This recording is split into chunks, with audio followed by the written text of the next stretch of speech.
Do you want to kick us off with the first three? Well, good, Jürgen. Good afternoon. Are you well? Yes. Good. Not too much time, is there, to prepare from one game to another in a different competition, but I'm sure it's a great situation to be in, isn't it? And it's going to be a very different game from Saturday. How much better do you need to be, or do you need to be that much better against Benfica on Tuesday? I don't think about being better. I think about being top of our game. So that's the plan for all the games. Because our pattern is it's not about that you try to improve here or there. You try to improve in general. And Benfica is obviously a different opponent. One of the most successful teams in Portugal this year.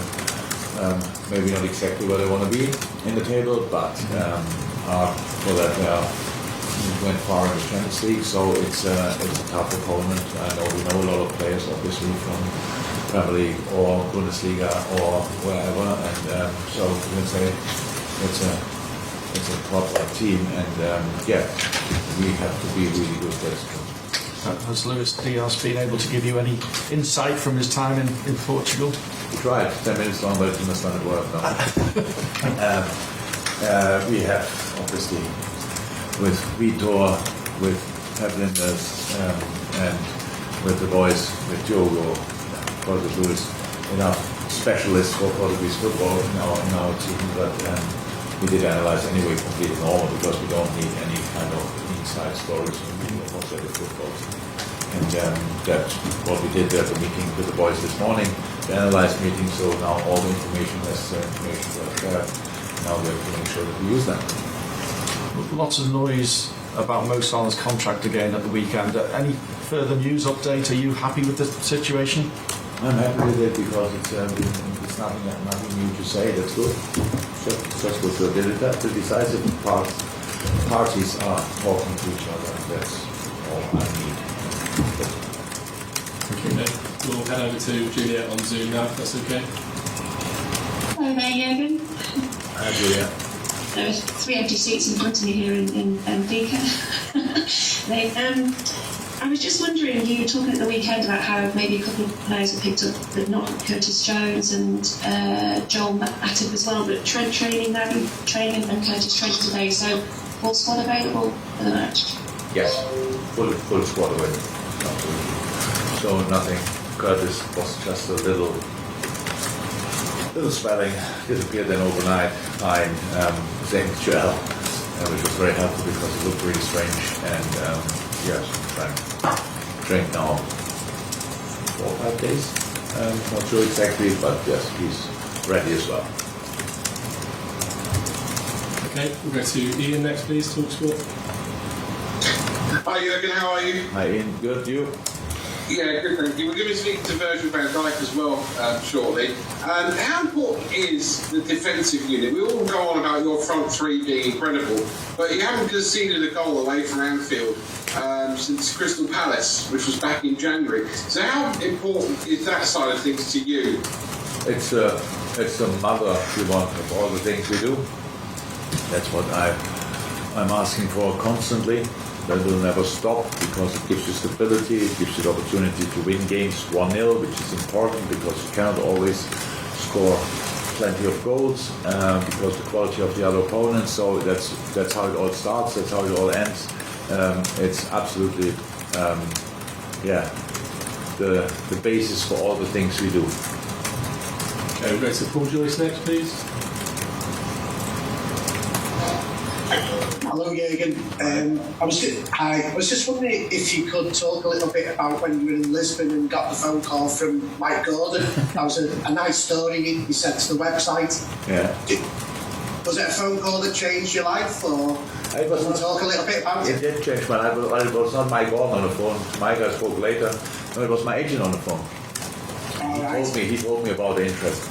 So when I told the story to our website, it was like the situation was like this, that we are completely in a holiday mood, but there were some rumors around which we didn't really follow, but with 2 sons they pick up pretty much everything, so I knew from them a little bit that a couple of things could happen, these kind of things, and then when we were sitting there, the phone rang, and I didn't pick a lot of phone calls that time, So my family was around, so why should I talk to anybody else? And but it was my agent who is my friend as well. So I picked the phone, and then when I said, when he said, yeah, Liverpool's calling, then the boys were looking at me, like staring at me, and I just said,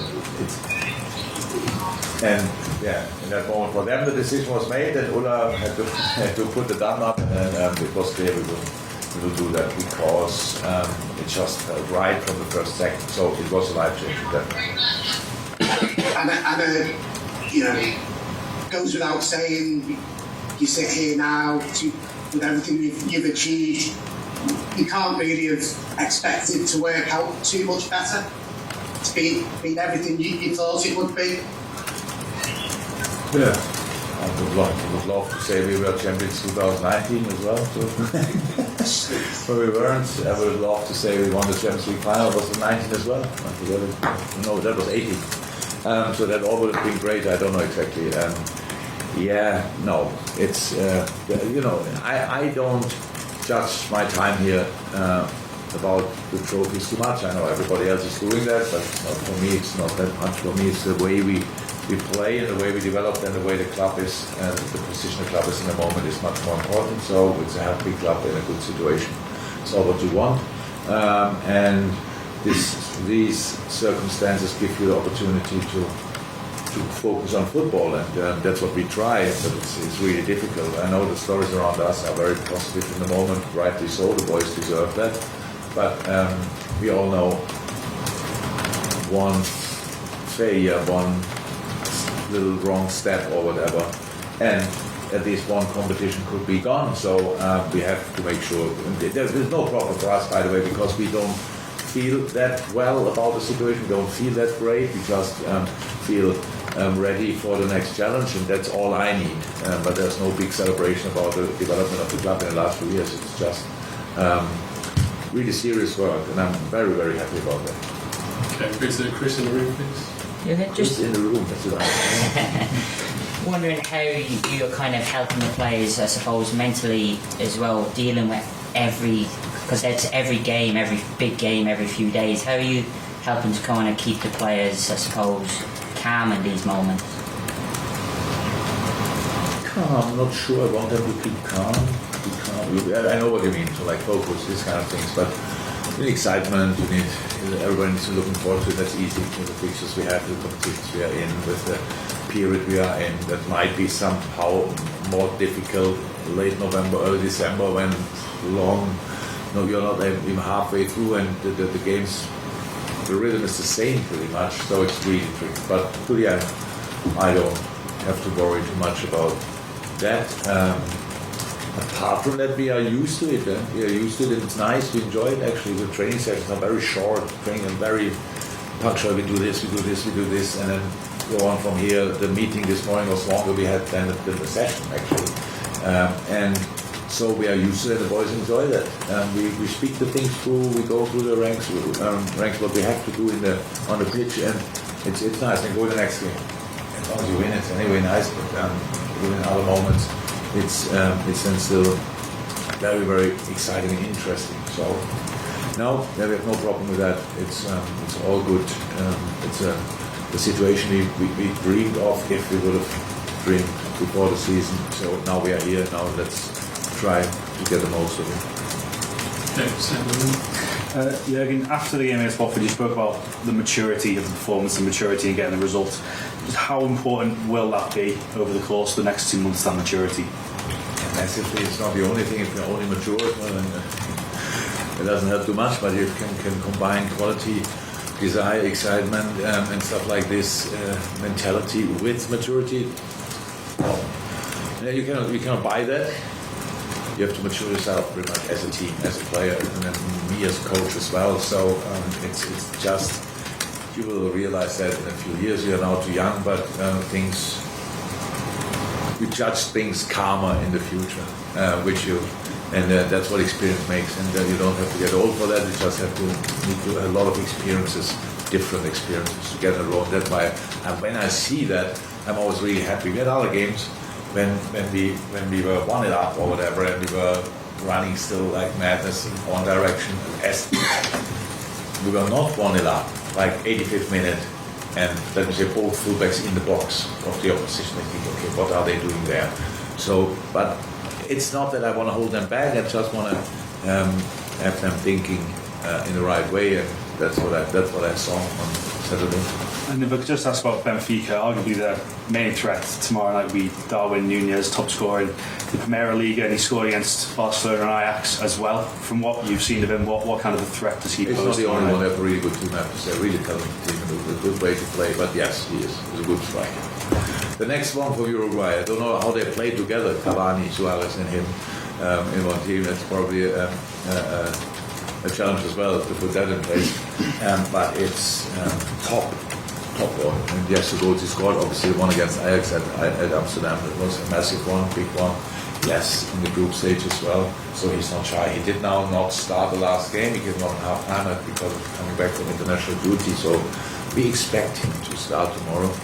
They have to make sure that he will not get a lot of balls, but there are other players. Rafa is with the ball, wow, really quick, and the others. I know Julian Weigel, obviously, Joao Mario, we all know, and there's a lot of quality in this team and experience as well with Vertonghen, Otamendi. That's it's an interesting chat. Let's qualify Champions League. Well, who cares? That's how it should be, and I'm really happy and really looking forward. Okay, we've got time for 3 more questions. We'll start with Andy Hunter on Zoom, please. Hi Jürgen, sorry about this, it's a bit similar to the previous question, but you said on Saturday that Benfica are a really dangerous opponent if you don't stop them doing what they want to do. What is it in particular were you thinking of there? No, it's a football playing side. I think they are odd positions, high fullbacks and stuff like this as well. They're not, we have high fullbacks as well in moments, but it's like this. It just shows they are ready to take a risk. Means when they are in possession, they open up the formation, and they're really there's a lot of space to defend. So we have to make sure that we can win balls there, that we could use that as well. Then, so at least we expect that they do that, because that's what they did so far in pretty much all the games. But maybe against us they play completely different. But we have to adapt to that. So it's a mix of these technical players, of speed and